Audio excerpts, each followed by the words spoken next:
बिस्मिल्लाहिर्रहमानिर्रहीम। अस्सलाम वालेकुम। मैं ज़की अब्बास हूँ। नाज़रीन, आज 10 जुलाई है, जुमेरात का दिन है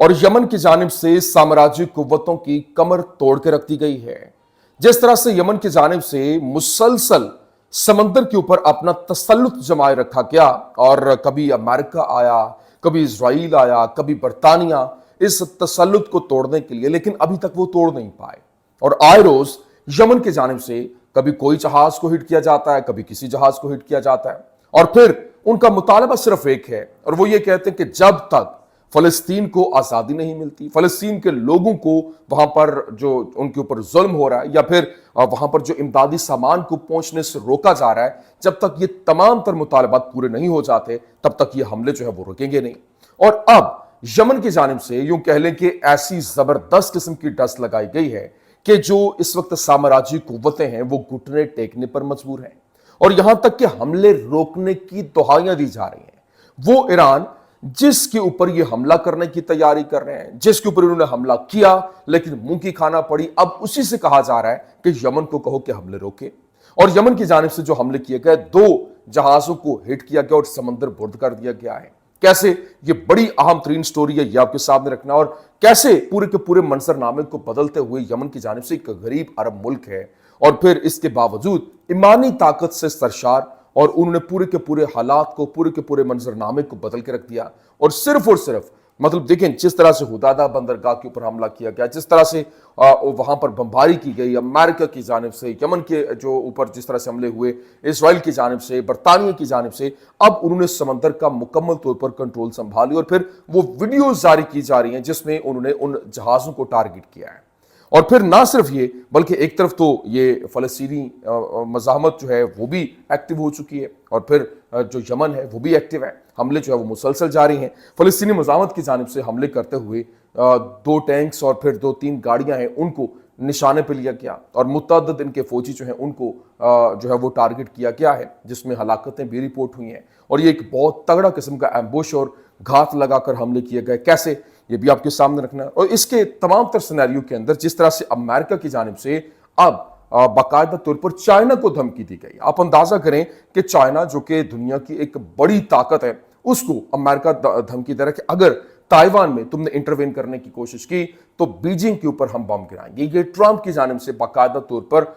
जो धमकी दी गई है, जिसके बाद यूं कह लें कि लड़ाइयां खत्म होने की बजाय, ये जंगें खत्म होने की बजाय मजीद शिद्दत इख्तियार करती हुई दिखाई दे रही हैं और पूरे के पूरे मंजरनामे को बदलती हुई दिखाई दे रही हैं। कैसे, ये तमाम तर डिटेल्स 1 बाय 1 आपके सामने रखते हैं। अच्छा नाज़रीन, फर्स्ट ऑफ ऑल तो मेरी गुजारिश आपसे ये है कि मेरे इस चैनल को भी आपकी भरपूर सपोर्ट की जरूरत है, क्योंकि पहले जो 2 चैनल्स बैन किए गए, पहला बड़ा चैनल था 1.5 लाख सब्सक्राइबर्स वाला, वो बैन हुआ। दूसरा आपकी मोहब्बत से वो 2 महीने के अंदर 60,000 सब्सक्राइबर्स हो गए, लेकिन उसको डिलीट कर दिया गया। अब इसकी रीच को भी कम किया जा रहा है, लोगों तक पहुंच नहीं पा रहे। तो आपने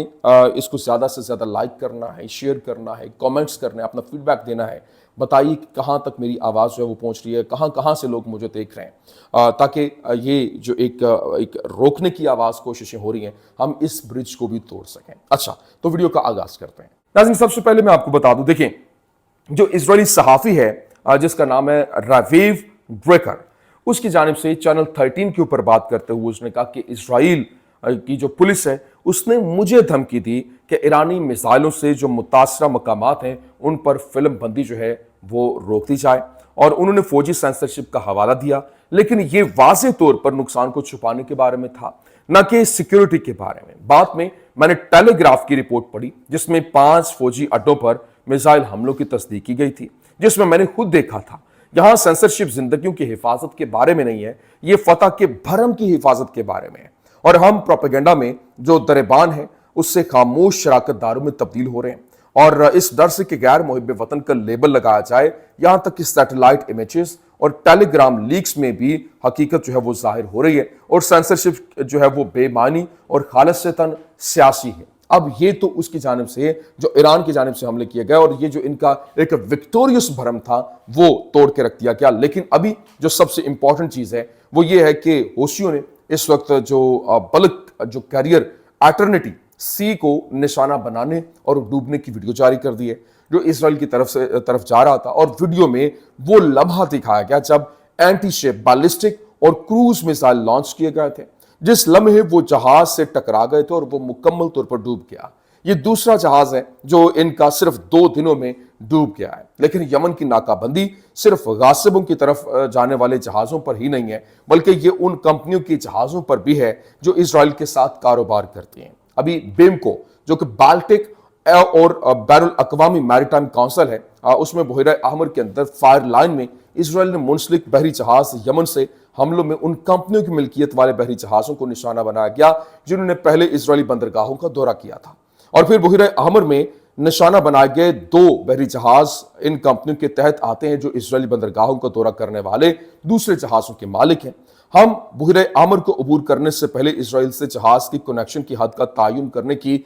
अहमियत के ऊपर जोर देते हैं। अभी जब ये हमले जारी हैं और इन्होंने 2 जहाजों को निशाना बनाया गया, और फिर क्योंकि वहां पर बरतानवी जहाज, वहां पर जर्मन, वहां पर यूरोप से जितने भी जहाज आ रहे हैं और जो इजराइल की तरफ जाते हैं उनको निशाना बनाया जाता है। अब यहां पर जर्मन फॉरेन मिनिस्टर कैसे दुहाइयां दे रहा है, उसने वियना के अंदर कहा, we expect Iran to pressure the Houthis to stop attacks on ships. और उन्होंने कहा जी हम एक्सपेक्ट करते हैं ईरान से कि वो हौसियों के ऊपर प्रेशर डाले ताकि वो जो जहाज वहां पर जहाजों के ऊपर हमले कर रहे हैं उनको रोका जाए। आपने अपनी फोर्स से कोशिश की और नाकाम रहे। आप यमन से भी किसी चीज का मुतालबा कैसे कर सकते हैं जिसका फैसला साजी के मामले में ईरान से कोई ताल्लुक भी नहीं है। लेकिन यहां पर मीनवाइल अगर देखा जाए तो आज जिस तरह से ये ईरान से डिमांड कर रहे हैं कि वो अंसारुल्लाह को कहें कि टारगेट करना शिपों को, जो शिप्स हैं उनको रोका जाए, सिर्फ और सिर्फ फलस्तीनी मज़ाहमतकार भी नहीं बल्कि जो आम शहरी हैं उनको कैसे निशाने पे लिया। क्या आज सिर्फ आज के दिन में 16 जो वहां पर लोग हैं वो जान की बाजी हार गए, जिसमें मोस्टली बच्चे थे और उनकी माएँ जो थीं उनको उनकी जान उनसे ले ली गई। क्यों? सिर्फ उनका जो कसूर ये था कि वो फ़लस्तीनी है और वहाँ पर वो जो है वो सिर्फ और सिर्फ फ़लस्तीन के नाम पर अपनी जानें जो है वो कुर्बान कर रहे हैं। लेकिन अभी जिस तरह से शिन बेट के साबिक सरबराह इमिया आलौन है, उसकी जानिब से कहा गया कि अगर कोई ये समझता है कि फ़लस्तीनी हथियार डाल देंगे तो वो उन्हें नहीं समझते, या फ़लस्तीनी मज़ाहमत और जो इस्लामी तहरीकें हैं वो बिल्कुल भी हथियार नहीं डालेंगी। आप अंदाजा करें कि शुमाली गजा के बैत हनून के अंदर फ़लस्तीनियों की तरफ से घात लगाकर किए गए हमले के नतीजे में कम अज़ कम 20 इजरायली फौजी जो है वो हलाक और जख्मी हुए। फौजी धमाका खेज आलात से जो लैस इलाके हैं वो वहां पर दाखिल हुए और फिर धमाका खेज मवाद से लदी एक इजरायली गाड़ी को ATG ने निशाना बनाया। मुतअद्दिद रिपोर्ट्स के मुताबिक नेतन्याहू ने ट्रंप के साथ व्हाइट हाउस के इशाई में मुलाकात के दौरान जब गजा के हवाले से मुख्तलिफ खबरों के हवाले से इतलात जो है वो ली, लेकिन मुबालगा आराई के बगैर बताया जा रहा है कि गोला बारूद के अमरीकी बहाव के बगैर फ़लस्तीनी मुज़ाहमत अपने तौर पर लड़ाई के 6 माह के अंदर अंदर फ़लस्तीन की सरजमीन को बढ़ा देती, मतलब वो एक्सपैंड कर लेती, अपने इलाके वापस ले लेती। पहले 2 महीनों में इजरायली जंगी तैयारों का गोला बारूद खाली कर दिया गया था, जिसके बाद 100 से ज्यादा जो माल बरदार बहरी जहाज और 600 अमरीकी जो कार्गो तैयारों ने लामुतनाही तौर पर इजरायली कॉलोनीज को सपोर्ट किया और आज भी इसकी ज़रूरत पूरी हो रही है। और गैश अत्जून के इलाके में जो फ़लस्तीनियों ने एक इजरायली सिक्योरिटी गार्ड जो है उसको निशाने पे लिया और 2 फ़लस्तीनी नौजवानों को वहाँ पर इजरायली फ़ौज ने हैब्रून के शुमाल के अंदर गोश एत्जियोन सेटलमेंट जंक्शन के करीब एक स्टोर पर जो वो हमलावर थे उन्होंने वहाँ पर गार्ड को निशाना बनाया। उसके बाद इन दोनों जवानों को, क्योंकि ये स्टैबिंग का वाक़या था और उस वक्त इनको वहाँ पर मार दिया गया। लेकिन अभी जो इम्पोर्टेंट चीज़ है, जो मगरबी लोग हैं, वेस्ट के लोग हैं, वो इसराइल को जवाब फराहम करने वाले जो अरब गलाजत से ज़्यादा तरक्की याफ्ता और इस्लामी पोजीशन के हामिल नजर आते हैं। और ईरान के बारे में बात करने से पहले अपने जो पिंजरे हैं और वो तोड़ने की अगर कोशिश करें तो वे बेहतर होगा। कम से कम मगरब वाले अपनी हुकूमतों की इसराइल की गुलामी की शिकायत कर रहे हैं और आप अभी तक उसकी हिफाजत के दर्जे पर हैं। इवेंचुअली कल जो अमरीकियों की तरह आप लोग भी इसराइल के जुनून के अंदर मुब्तला हैं और ये बिल्कुल मामूल की बात है कि आप ईरान के खिलाफ हैं, यही बात है। लेकिन जब इस तरह के ख्यालात पोस्ट किए जाते हैं और सब सामने आते हैं और उसमें वाज़ेह होता है कि जब बात की जाती है कि अरब गंदगी की, तो ये इसराइल को जवाब पेश करते हैं, तो ये वो तमाम अरब नहीं है। हाँ, उन लोगों के बारे में बात की जाती है जो वहाँ पर उन अरबों की बात की जाती है जो वहाँ पर यूँ कह लें कि एक एक्सट्रीमिज्म को सपोर्ट करते हैं और मामूल पर लाने की, उनके साथ ताल्लुकात को मामूल पर लाने की वकालत करते हैं। लेकिन जब ये बात होती है कि मगरबी लोग इन अरबों के मुकाबले में ज़्यादा तरक्की याफ्ता, तो ये मगरब के आज़ाद लोग हैं जो इसराइल के साथ अपनी हुकूमत की मिली भगत के खिलाफ खड़े हैं और इसका जवाब जो है वो पेश नहीं करते। लेकिन इनके पास उनकी अपनी ثقافتی گندگی بھی موجود ہے جو اسرائیل کو اپنے اربوں کی طرح جواز پیش کرتے ہیں۔ یہ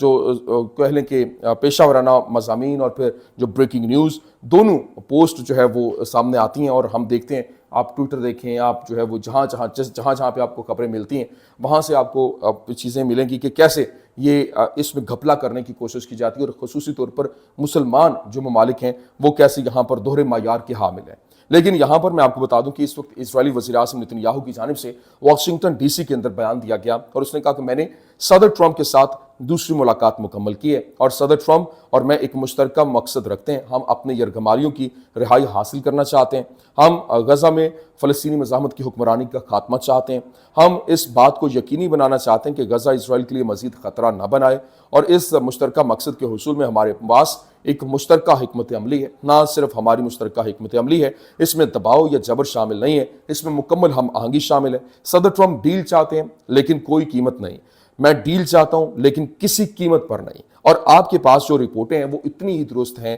جتنی آپ نے پہلے ہمارے درمیان شدید تناؤ اور ہمارے جو درمیان بڑے اختلافات کے بارے میں دی تھی، اور میں کہتا ہوں کہ وہ کب سیکھیں گے۔ ابھی جو سابق ایرانی پاکستانی انقلاب کی کمانڈر ہے محسن رضائی، انہوں نے ایک بات کی، انہوں نے کہا کہ اگر امریکہ اور اسرائیل نے ہمارے خطے پر غلبہ حاصل کر لیا تو یہ نہ صرف سعودی عرب کو ٹکڑے ٹکڑے کر دیں گے بلکہ ترکیہ کو بھی تقسیم کر دیں گے۔ وہ انتہائی بے رحمانہ طریقے سے پیش آئیں گے، اور ہم دیکھیں گے کہ پورا مغربی ایشیا 50 سے 60 حصوں میں بڑھ چکا ہوگا۔ تمام ممالک کو غیر مسلح کر دیا جائے گا۔ ترکیہ، مصر، سعودی عرب، ایران، پاکستان، ہمیں ایک الگ بلاک بننا ہوگا، کیونکہ ہم سب میں بہت سی چیزیں مشترک ہیں۔ ہم سب دنیا کے توانائی کے مراکز ہیں، ہم سب کی اکثریت جو ہے وہ مسلمان، اور یہاں پر سب سے امپورٹنٹ سپورٹ جو ہے وہ چائنا کی جانب سے دی جا رہی ہے، کیونکہ چین ایران کو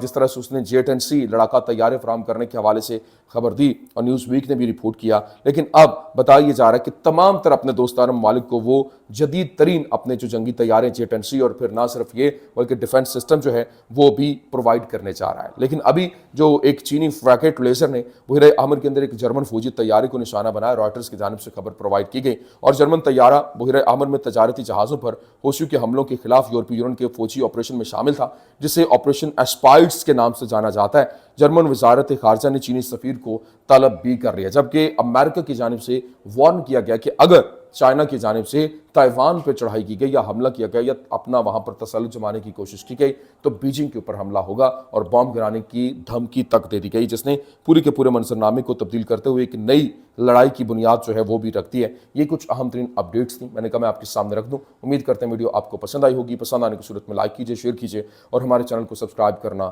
مت بھولیے گا۔ شکریہ۔